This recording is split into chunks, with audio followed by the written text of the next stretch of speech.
আসসালামু আলাইকুম। এই দেখেন একটা পিচ্চি মারা গেছিল। পিচ্চির এই যে কাপড়ে কাপড়টা যেম বেরিয়েছে ওম বেরিয়েছে।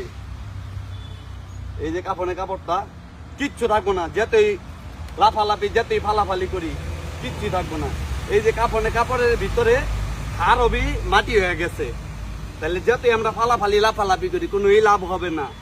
আইসা দেখে রামে কান্দার অবস্থানে কত মানুষ শুয়ে রইছে, তুমি দেখে রাখো। এই আশেপাশে এই এরিয়া সব হাজার হাজার শত শত মানুষ শুয়ে রইছে। তাহলে এই দেহের যদি কোনো না দাম থাকে তাইলে এত অহংকার কিসে?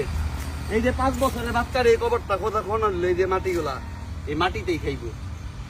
এই মাটিতে যদি খায় থাকে তাহলে এত অহংকার কিসে? রক্ত মাংস ভরা শরীরে এত অহংকার কিসে? কি ভাই, ভালো আইলে বেশি সময় লাগে না, আইসা দাও কবরস্থানের।